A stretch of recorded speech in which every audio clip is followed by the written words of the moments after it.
Hello everyone, Pally here. Welcome back to Path of Exile 2. I would love to introduce you to my monk for the 0.5 season. This is Stick Feels Bad, a level 95 Invoker. That's right. This is now the highest level character on my account, and I'm showing no signs of slowing down. We might actually be pushing level 100. I am playing as an Invoker because it's more reminiscent of the character I played in my very first season of Path of Exile 2. A lot of people are playing as a martial artist this season, and I do want to say for the record, I think you could have a totally fine time with the martial artist, but the Invoker offers a lot of really good things that pump this build up to the stratosphere. A lot of what we're doing relies on power charge generation. We go out there and we hit stuff. Hopefully we crit. Guess what? We have pretty much a 100% chance to crit. And then as we crit those enemies, we're creating power charges to fuel 3 of our abilities. This build attacks fast, moves fast, and does astronomical damage. We are absolutely capable of clearing every challenge that this game has to offer, at least as of right now. But that being said, this is also the character I've spent the most currency on out of any I've ever made. But he's also made more currency than any other character I've had, so he was well worth the investment. I'll try to keep this video nice, short, and to the point, but there is a lot going on here behind the scenes that makes this build all come together. Remember, if you enjoy the Path of Exile 2 content, hit that like button for us, and why don't you go ahead and subscribe. I'm challenging myself to go around the passive tree and play all kinds of characters this season, and I've been reporting back with videos just like this one. I'd love to keep making Path of Exile 2 content for you guys for as long as I can, so make sure you keep interacting with the videos if you want to see them around. I like to tell people this build has several different modes. Basically, think of it as gears in your engine, depending on how try-hard you are at any given time. The first thing we need to do is start the engine, and that, in this case, means get a power charge. We have some cast on crit set up, so we can just hit enemies to gain a power charge, and we also have a combo set up where we can use the Mantra of Destruction to potentially grant a power charge to ourselves as well. And I'll explain how all this works very, very soon. Once we have those power charges, we want to first infuse them into our weapon with Charged Staff. This adds on lightning damage to everything that we're doing. Then we can just kind of hold down left click. The spin to win hits everything around us. Our Charged Staff is sending out extra lightning damage as well. And as we're hitting all these enemies, as you can see, we're generating more power charges at the top of the screen. If we want to clear the entire screen very easily, all we have to do is use Falling Thunder. It's going to use those power charges that we're generating to basically clap everything into the dirt. I've been running a lot of breaches. Let me show you why.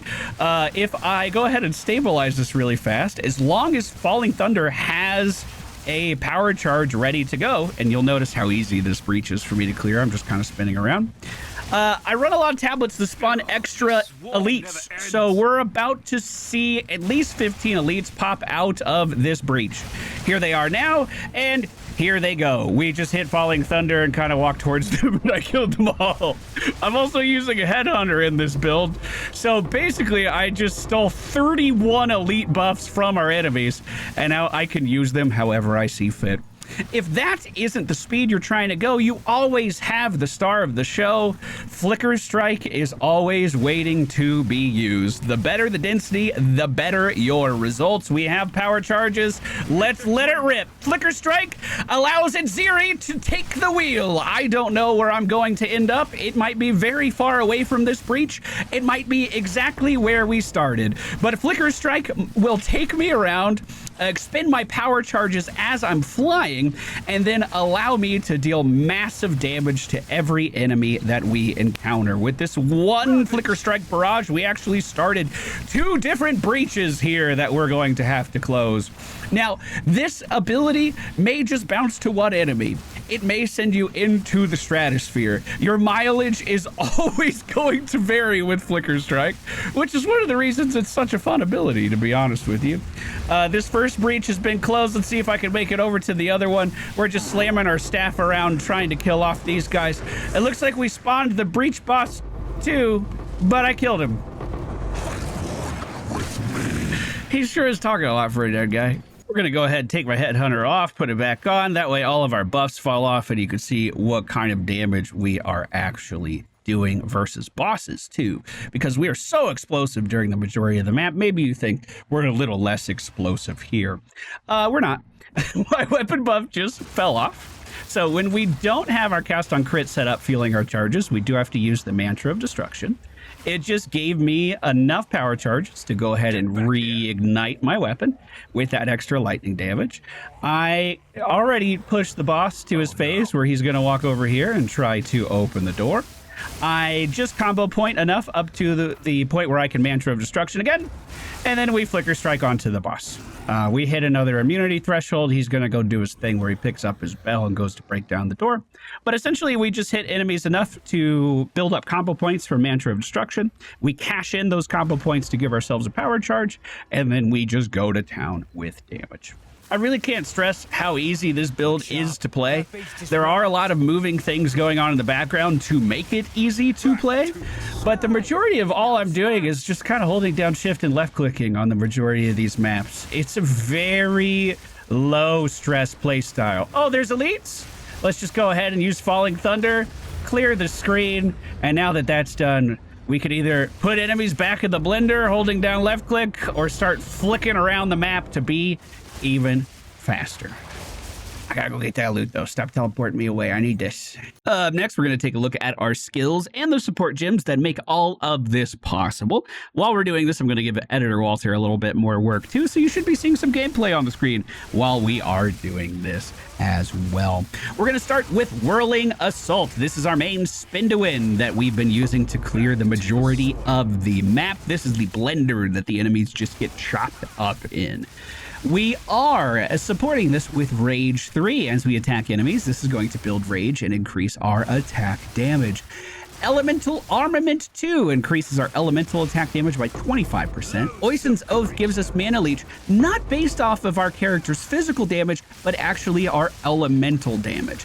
And when we charge up this ability with Charged Staff, that means we're going to be getting a ton of mana back. Up next is a very pricey gem. You could skip out on this one if you wanted to, but this is Esh's Radiance. This is going to give us extra chaos damage on our attacks, and that extra chaos damage can actually contribute to shocking our enemies, which is really, really good. We're a big lightning build, so if we can get extra shock, that is awesome. Lastly, I am supporting this ability with Pinpoint Critical. Supported skills have 60% more critical hit chance. Supported skills deal 30% less critical hit damage. There is going to be a time where my build no longer needs Pinpoint Critical, but for now I'm keeping it in there. If you wanted to add more attack speed to this setup with Rapid Attacks 2, that would also be a phenomenal addition. Charge Staff is one of our abilities we're expending those power charges on, and this does make everything we are doing better. Keeping this buff up is very, very important for us. Charge Staff is being supported with Prolonged Duration, so we can keep that ability online more often.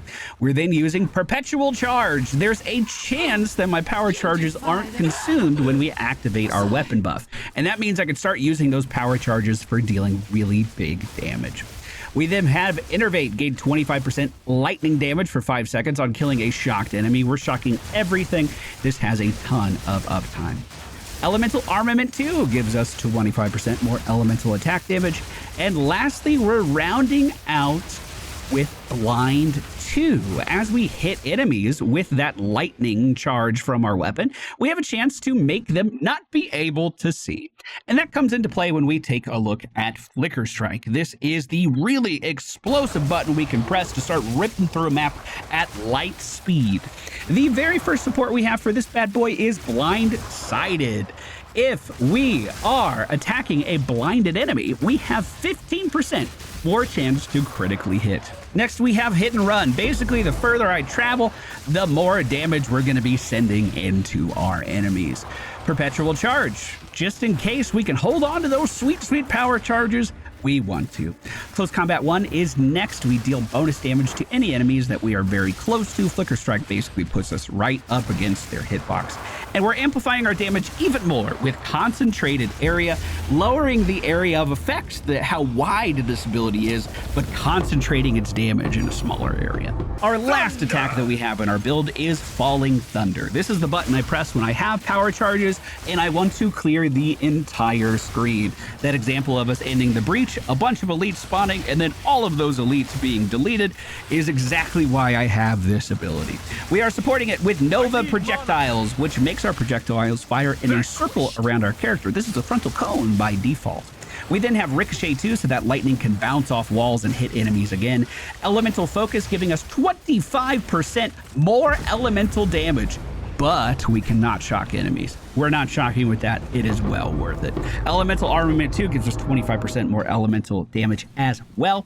And I'm going to slot in Pinpoint Critical for that last spot. Again, if your crit's high enough, go ahead and take this out and you could throw in more damage here. Next up, we're going to talk about our cast on critical hit setup. This is what is fueling our power charges for the majority of the map. If you watched our Druid video, pretty similar idea here. We are going in with Profane Ritual as the ability that is going to be cast. Now, this isn't going to cast all the time. I basically have to go in and crit a lot.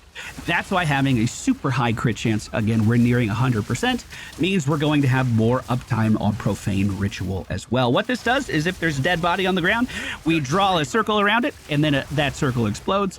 When it explodes, we get a power charge from the dead body. What's cool about this is by default, Flicker Strike says you cannot gain power charges while using the ability. In fact, that is not true. If you're using Profane Ritual, we can gather more power charges as we are roaming around the map because they're on a little bit of a delay. They travel to us after we're done Flicker Striking. It is such a crazy good combo. We're supporting this with Boundless Energy too. So supported skills gain 45% more energy. That just means when we crit, it fills the bar a little bit faster to make this effect happen. We then have Charge Profusion too. I was using one for the longest time, but I was able to put in another ability to make use of these other charges. If you don't have that other ability, just stick to Charge Profusion 1. We then went for energy retention and overabundance. The extra limit on these circles that you're spawning really does make a huge difference in keeping you fully charged. The other ability we have here for power charges is Mantra of Destruction. At first, I didn't want to use this. It wasn't vibing with what I wanted to accomplish, but it fits in so well. I can't imagine the build without it now. Essentially, we go attack enemies to build up combo points. Then we can cash in those combo points in hopes of getting a power charge. You may be looking at this, and you may not see any power charges on this tooltip. Well, we have a support gem to help out with that. First of all, we are using Prolonged Duration into Delayed Gratification, but this is where it gets really cool. We're using a lineage support gem. This is Aelith's Chimes. Support skills which can expend combos. On expending a combo, have a chance to grant you a power charge. So it's only a 25% chance, but it happens more often than it feels like it should. On most bosses, I could just hit them, expend those combo points just by pressing the button, and I have a power charge ready to go. Worst case scenario, you have to hit them again and expend the Mantra of Destruction one more time. It is super reliable for keeping us charged when we don't have bodies around and we can't rely on Profane Ritual for its generation. To close out this ability, we have Empowered Sparks 2. Generating a power charge with supported skills empowers 3 attacks, so we just hit harder on the next few swings. And then again, Charge Profusion 2 in this slot.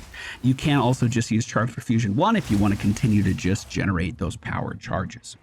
Now, because we are a monk, we have a massive amount of spirit, and I'm using it in a wide variety of ways. Our first way is increasing our damage with Herald of Thunder. While active, killing shock enemies will cause subsequent attacks to hit other enemies on the screen.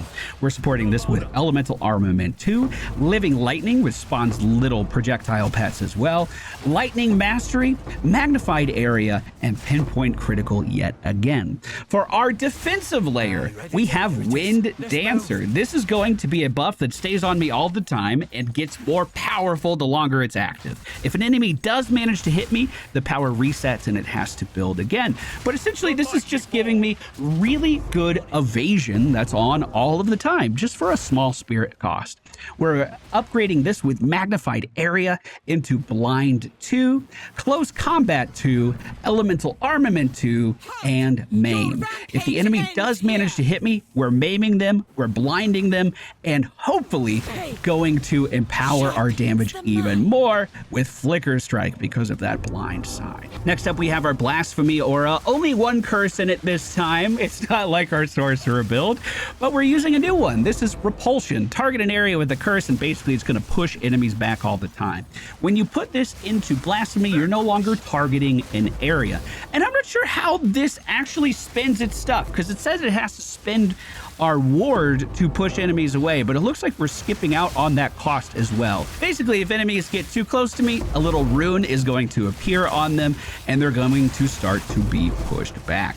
As that happens, we are spawning more living lightnings, hitting a wider area with that pushback as well. We want the Blasphemy to be a little bit larger. We then have Ritualistic Curse to make the Blasphemy even larger, so more enemies are inside our area of influence. And then this is, I think, one of the cool parts. We're actually getting Mana Leech from this. So as we are pushing enemies back with Repulsion, it's also filling up our mana bar at the same time. Another defensive layer we have here is Ghost Dance.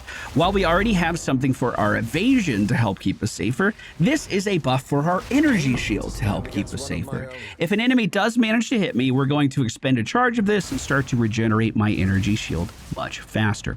We're supporting this with Second Wind 3 into Cooldown Recovery 2, and Clarity 1 rounds this off, giving us more mana back all of the time. Lastly, for our build, we have Charge Regulation. This is a new one for me. While I have a Power Charge active, a Frenzy Charge active, or a Endurance Charge active, we are going to get different bonuses for our character. These will be consumed as we continue to just kind of go through the map, but we have so much generation for these charges that that's not a big deal at all. So this is kind of just passive buffs for us all the time. It's giving us crit chance, it's giving us armor evasion, energy shield, and it's also giving us skill speed so we can attack even faster. This is a great buff for us, and we can fund it very, very easily. We have one last ability to talk about here. This is Meditate. This comes from the Invoker Ascendancy. This is what we use to actually become pretty tanky. Before we go into a boss fight, we can channel this to overcharge our energy shield and make it even more effective. We can also, after taking a big hit, if we're able to scurry away, just recharge our energy shield super easy. Very nice quality of life to have. And to make it go a little bit faster, we have Rapid Casting 2 slotted in its spells. Dang, man, I did such a good take, and then what did I even say at the end? Rapid Casting 2's in this, so it goes faster. Next up, let's go ahead and take a look at the gear that makes all of this possible. My gear is really good, but it could be better in some areas. If we go ahead and take a look at the weapon, that's probably the biggest room for improvement that we have. There's nothing wrong with this weapon, don't get me wrong, but only 36% increased physical damage is very, very low. That is coming only from my Greater Iron Rune socketed inside of this bad boy as well, though. The rest of the weapon is phenomenal, and I'm very happy with it. I've gotten a lot of mileage from this thing. It has increased critical hit chance, a massive increase to our attack speed, and plus 5 levels to all melee skills is a huge bonus. We actually have that on a few more pieces as well. This is my Amulet, a very defensive piece. You'll see I'm getting maximum energy shield and trying to get evasion on this bad boy with some elemental resistances. But that plus 4 levels to all melee skills means we are hitting quite hard. I did have another amulet with crit chance on it, but I've found a lot of crit chance in my build from jewels, and we'll get to that when we get to the passive tree. It's crazy what this game does to you. I recorded all of my footage yesterday and all of my commentary yesterday, and I put it all into Premiere and got the timeline ready. And today my plan was just to record footage for the background. I woke up and literally realized I didn't have my amulet anointed. It was the first thing I thought of when my eyes opened this morning. So let me show you what I would anoint on my amulet. We're at the We're Delirium base, and that's where you gain access to the Decanter of Madness. I think if you are just starting out, one of the best things you could add on would be the Self-Mortification. Gain additional stun threshold equal to 20% of your maximum energy shield, 20% stun threshold while you're at full life. We have 1 HP, so we're always going to be at full life. And every now and then, I do get stunned. It'll like interrupt my Flicker Strike or something like that. So that would help out. I'm trying to eyeball where this is. It's right here. If you want to know how to anoint these, you just hold Alt on the skill you're trying to get for free. However, there is something that would increase my damage even more, and that is adding another jewel socket onto my character. And the way we would do that is by adding in a potent liquid melancholy, adding in a potent liquid ferocity, and then lastly, a potent liquid contempt. That gives us the gift, which is a sinister jewel socket. If I go ahead and instill that Anoint, you can see we get yet another socket right here. I'll show you exactly what I'm going to put into this when we start talking about our passive tree, but this is the best one for us for sure. Let's go ahead and take a look at my gloves as well. You'll see that +2 levels to all melee skills and increased attack speed here. These are going to be pumping out a lot of damage. It is adding damage onto each of my attacks as well. We managed to slip in some resistances and some evasion and energy shield. All right, now let's start from the top down for the rest of our gear. We're going to start with my helmet. The corruption on this is okay. What would be better is +1 power charges, but those are very expensive. You'll notice the same kind of stuff on my helmet. We are trying to get item rarity everywhere we can. I have had to cut back on that a little bit. We're trying to get evasion and energy shield everywhere we can. And this, I believe, is new for this season. Deflection rating equal to 21% of your evasion rating. I tried to stack that up everywhere I could as well, while still keeping my elemental resistances as high as I could. Our chest piece is the way it is because we needed a massive amount of evasion rating and a massive amount of energy shield. Basically as much as we could get in both of those departments because of one of our ascendancy nodes with the monk. And I'll explain that when we get to the talent tree as well, the passive tree as well. So this is just super defensive. Evasion rating, maximum energy shield, everywhere we can get it, double resistances, and then deflection on top of that. We have a ton of spirit in our build because of this piece, even though none of our gear has spirit on it. Next up is our ring slots, and both of our rings are unset rings. That is important because they give us additional skills to use. That's why we have so many abilities on this build. It's because of 2 rings like this, allowing us to go over what would normally be the maximum. Now, these rings themselves are adding in a lot of extra damage with lightning and physical. You can see some evasion on this bad boy as well. Rarity to items found is a must for me as I'm clearing through these maps very quickly. But what you may not expect here outside of those resistances is the physical attack damage leeches as mana. That is so important for us. We have to pick that up on at least 1 ring or our gloves. I actually got it on both of my rings. So you'll see this one is very similar to my other. Unfortunately, I did have to drop rarity on my second ring in order to pick up more resistances. Otherwise, I wouldn't have been able to make it deep into the late game like I am right now. Lastly, we have my boots. Triple res on these bad boys, 35% movement speed, evasion, and energy shield to boot. These are excellent boots. Our belt is my favorite item in Path of Exile, and I've never been able to use it. Way back in Path of Exile, I guess it's not true. Way back in Path of Exile 1, someone let me borrow their Headhunter for literally an hour, and it was the best hour of that game I have ever played. I invested in a Headhunter myself this season.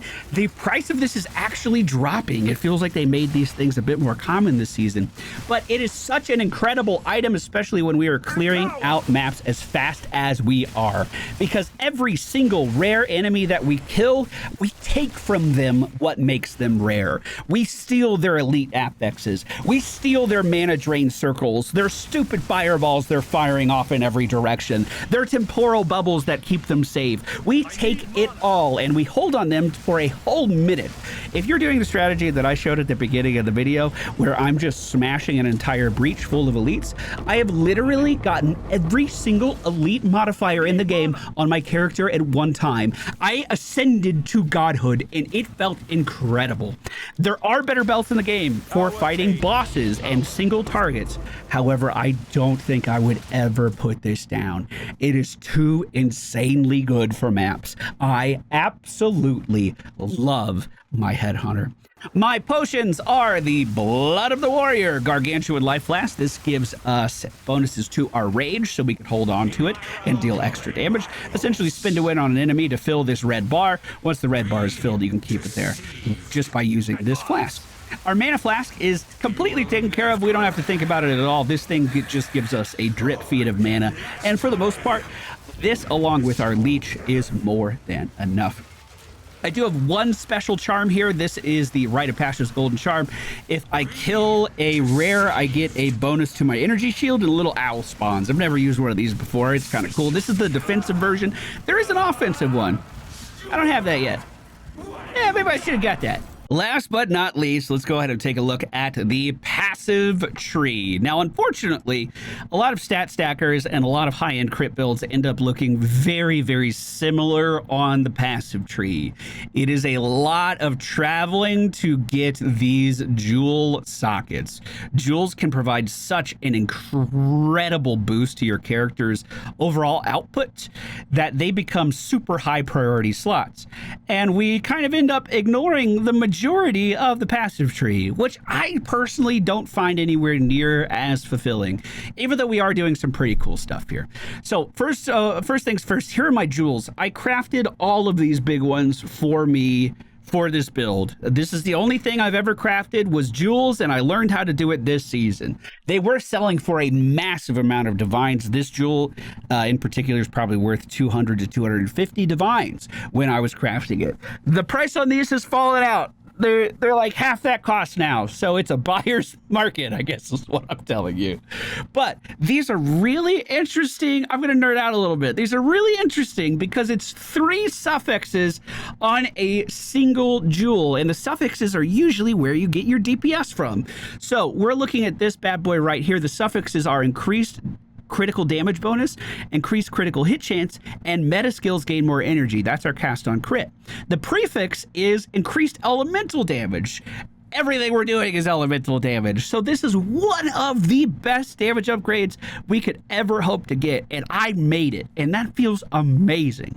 I have other ones of these that are relatively close to that example, but I kind of just took whatever I could get at a certain point. If it didn't roll right, I just took whatever I could get. But I'm really, really, really proud of these jewels. They are offering a ton of power.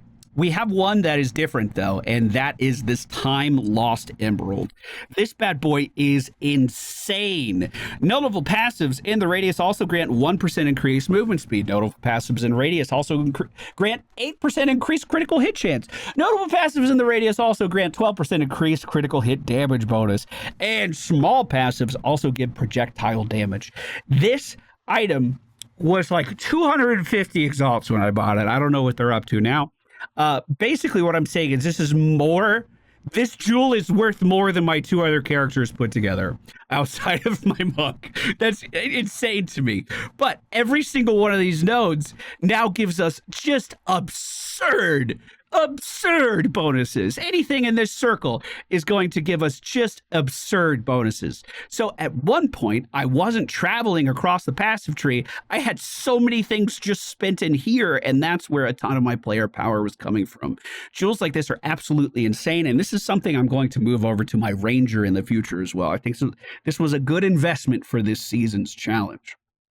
With the jewels out of the way, the pathing itself is very simple. We leave the monk starting area, grab flow like water. We split off to the right to grab mindful awareness before continuing to travel left through flow state.